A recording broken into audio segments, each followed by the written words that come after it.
So thank you for the opportunity for giving this talk at the BCCN alumni meeting. For those who are watching this video, this talk is pre-recorded and not identical to my presentation at the meeting in presence. So my talk is entitled Adventures in Bayesian Model Selection and Bayesian Machine Learning, and you will see in a few minutes why this is. So as a career talk, I've structured this as follows. I'm first going to talk about my past at the BCCN Berlin. When did I come here? What did I do here? I'm then going to tell you a little bit about a current project of mine, which has to do with Bayesian machine learning. And finally, I'm going to speak about how that connects to what I'm currently doing at the University of Magdeburg.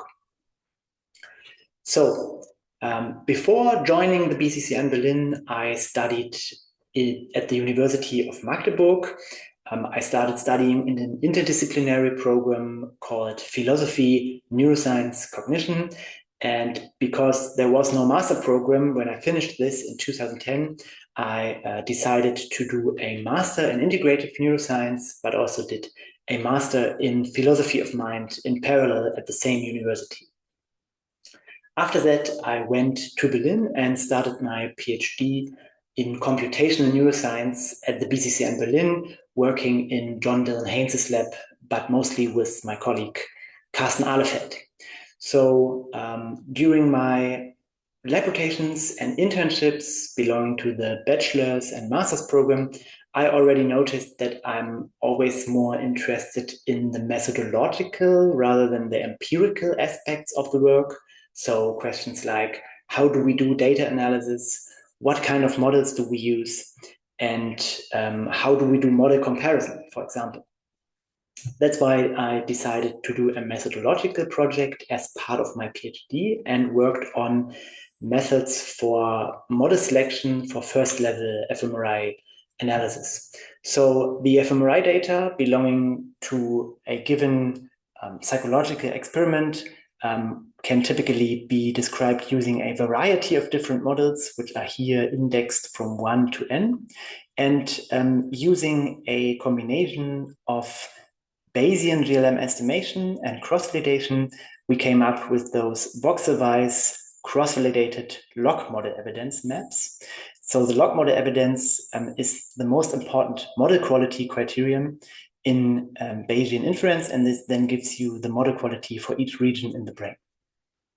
If you have done that for all models, applied to all subjects in the study, you have this matrix of CVLME maps, and these maps are then fed into a second level analysis called random effects Bayesian model selection, which in the end gives voxel-wise model frequency maps, effectively telling you how likely each model is being the optimal model in each region in the brain. So later on, we extended this to a method of Bayesian model averaging for first-level fMRI models, that is, combining parameter estimates for common regressors contained in a set of different models. And we also developed an fMRI toolbox for model assessment, comparison, and selection, in short termed MAX. So right now, we're still working with Bayesian methods and principles of Bayesian inference, but we are not applying this to generative models of brain function anymore, but we're more interested in using this for solving the problem of supervised learning. And I want to start introducing this by first discussing problems with machine learning. So now you might wonder, problems with machine learning? There is no such thing as problems with machine learning. Well, I do contend that there are problems in machine learning, and I also think that experts are aware of these problems. Practitioners are sometimes aware of these problems, sometimes not. And there are a lot of solutions in place for these problems, but often these solutions are post hoc, they are applied post hoc. And here I want to present you a technique where these solutions are built into the machinery, basically. So the first of these problems is that in supervised learning, we typically do inferences without certainty or uncertainty quantification. So let's say that we have measured two classes in 2 dimensions. We can then, for example, apply a linear SVM, which draws us such a decision boundary through the dataset. And if we use the SVM parameters, we can calculate the score function. And if we calculate this, if we threshold the score function at 0, we can basically assign class labels. And the way this is done here with this sharp jump from one class to the other doesn't make any sense, right? Because data points which are far away from the decision boundary should rightfully be predicted with high level of certainty. But for data points which are closer to the decision boundary, these inferences are much less certain. And we are lacking the probabilistic information here quantifying this uncertainty. The second problem is that covariates are sometimes included into the feature matrix. And I want to illustrate this problem using an example from brain imaging. So let's say that you've measured a data matrix, could, for example, be functional MRI responses in a number of different brain regions for a number of different subjects. And you want to use this data matrix to predict some label variable of interest. Could, for example, be disease status, that is, whether a person is suffering from some mental disorder or not. Often in those studies, you then have confound variables, could, for example, be gender and age, which are related to the data matrix and which may also have some relationship with the label variable. Often these confounds are regressed out of the data matrix before using the cleaned data matrix for prediction. This accounts for the relationships between confounds and data, but not for the relationships between confounds and labels. And sometimes, even worse, the confound variables are added as features to the feature matrix, which is then used for classification of the desired variable. And this doesn't make any sense because, first of all, the confound variables should be experimentally controlled to be in no relation with the label variables. And even if they are, it is not really something that is desired to predict disease status from gender or age or even acquisition site, because we typically do not believe that there are relationships between those variables. It's just correcting for artifacts in our study design, which might not be valuable in real-world applications. So the next problem I want to talk about is classification of unbalanced categories. So to continue the first example from the beginning, when we have two classes in 2 dimensions and the 2 classes are equally frequent, then everything is fine and you get decent predictive accuracies for both of the classes. If, however, these data become more unbalanced up to the point that 95% of the data is belonging to class 1, then the classifier is starting to do something weird. Namely, it is assigning all the data points, or almost all of the data points, to the most frequent class, even if these data points are in fact belonging to the less frequent class. There's a related problem with respect to regression for unbounded variables. So let's say that I have a target variable, could, for example, be chronological age from a number of people in years, spaced between 0 and 100. And I want to reconstruct this target variable from some data matrix that I've also measured. Could, for example, be structural MRI measured from all these subjects. If we apply some reconstruction algorithm, for example, support vector regression, we might get predicted target values whose distribution looks like this. And there are 2 problems here. First of all, we get values which are larger than the largest value in the training set. And this is very improbable. Yeah? People rarely get older than 100 years. Second, and even worse, we even get values which are smaller than 0. And this is not just improbable, this is impossible. People are not minus 10 years old. So this doesn't make any sense. But what if I told you that there's a solution to all of these problems? Well, there will, of course, not be a one-size-fits-all solution, but the method that I will be presenting here is able to account for at least some of these problems. So let's say that we have measured a data matrix consisting of V feature variables. And let's say that we have also a matrix of label variables consisting of P predictor variables. We can then specify a multivariate general linear model, which assumes that the label variables linearly map into the feature variables using some weights beta. And that there is noise, which is matrix normally distributed with mean 0, some covariance across rows, and some unknown covariance across columns sigma. This model specifies a likelihood function, that is, probability of seeing some feature matrix given some values of the label matrix, as well as the model parameters beta and sigma.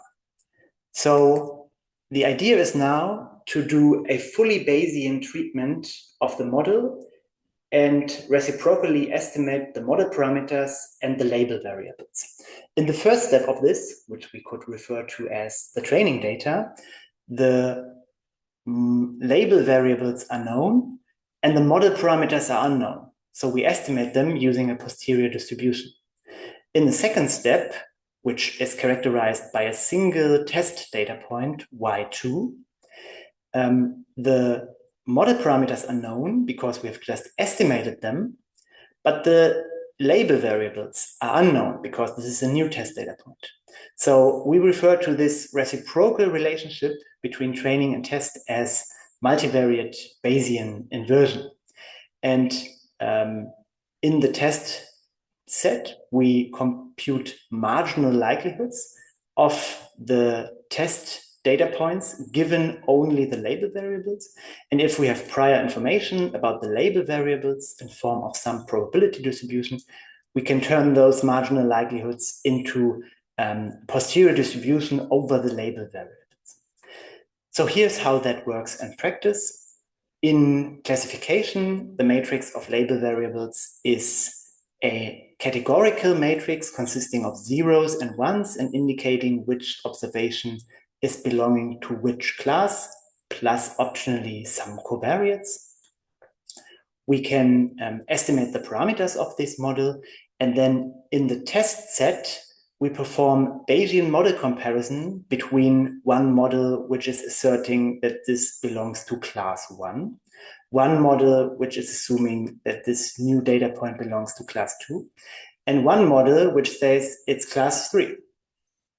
Using the principles of Bayesian inference, we can calculate the marginal likelihoods for these 3 models, and they can be turned into posterior class probabilities, which really give us probabilistic information for which class is how likely given the single test data point. In regression, the matrix of label variables consists of a constant regressor containing only ones for modeling intercept terms and a continuous variable containing the values of the label variable. Once again, we estimate the model parameters, and in the test set, the model comparison that we perform is now between different values of the target variable, which are here called lambda 1, 2, and 3. We compute the marginal likelihoods of all these models, and which can then be turned into a posterior target density, which really gives us a probability density function for the target variable across the whole range of possible values. Okay, I want to illustrate this using two examples, one using classification, one using regression. The first example uses a rather small, low-dimensional dataset, and the second example is with a rather large, high-dimensional dataset. So this is the birth weight dataset, which is also included in the R programming language. And the birth weight dataset consists of pairs of measurements of a baby's weight and the associated mother's weight, divided by several categorical variables, such as whether the mother is smoking. In addition to this, there are also continuous variables confounding those relationships. That is, for example, mother's age and number of visits to the doctor prior to giving birth, which are influencing the birth weight and the mother's weight. If we regress those confound variables out of the feature variables and then perform support vector classification, we again get this weird behavior of the classifier where only the most frequent class is being assigned. If, however, we do multivariate Bayesian classification with including the confound variables as covariates, we get a much more balanced picture and all classes are being assigned, which then in sum leads to the balanced accuracy being higher for the Bayesian approach. So for our second example, let us assume that I have a number of subjects from which I know the chronological age in years, which here I think is between 18 and 90 or so. And from all these subjects, I've also measured structure MRI scans, which can be used to derive gray matter densities and white matter densities in a number of brain regions across the whole brain. Predicting the chronological age from those gray and white matter densities is then referred to the task of brain age prediction. And if we here use multivariate Bayesian regression, including site and gender as covariates, we obtain a mean absolute error of 5.7 years.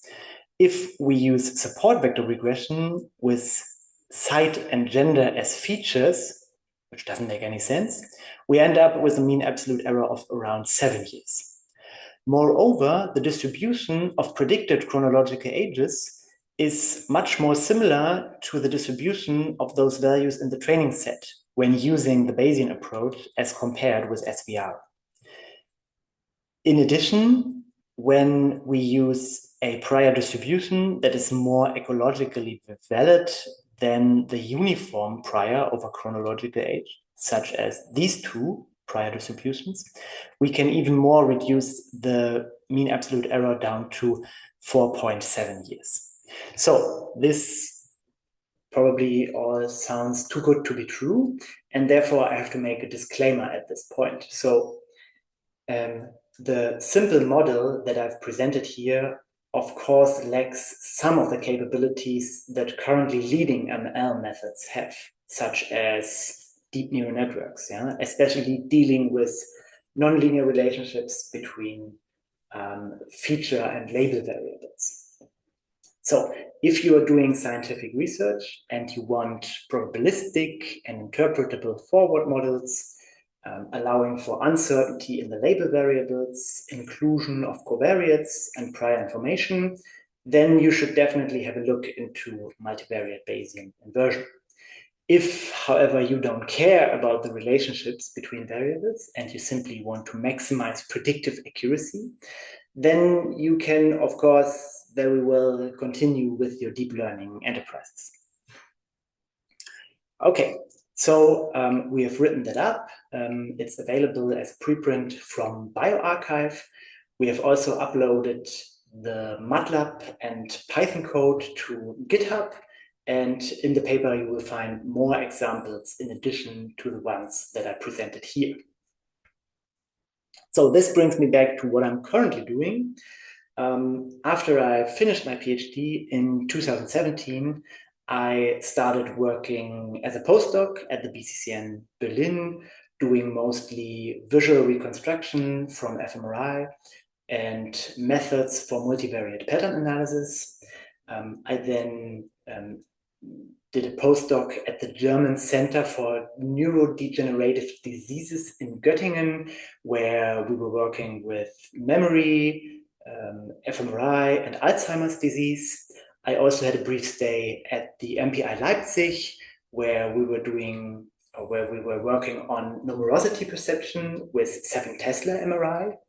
And since January 2024, I am a postdoc at the chair for psychology methods at the Institute of Psychology of the University in Magdeburg again. So, what am I doing there? First thing you have to know when starting a new postdoc is that you have to work off projects from your previous postdocs. And I am still doing this. So projects from my previous affiliations are still running. Some of them are finished. Some of them are close to being finished. And I have to say that I'm really fed up with this. I'm tired of it and I want it to end so that I can concentrate on the new stuff. Second, I'm teaching statistical methods to psychology students. That's part of my job there. This includes classical statistics and linear regression for bachelor students, but also more advanced multivariate approaches for master students. I have to say that I do like this. So it's quite time-consuming to prepare all the teaching, but it's also very rewarding to see other people learn something. And finally, I'm obviously doing research on statistical methods, which includes the Bayesian machine learning project that I presented you today, as well as techniques for neuroimaging data analysis. And this is the best part of my job. It's really what I'm living for. And I hope to be able to do more of that soon in the future. So with that, I want to say thank you. And if you want to know more, feel free to reach out. Thank you very much.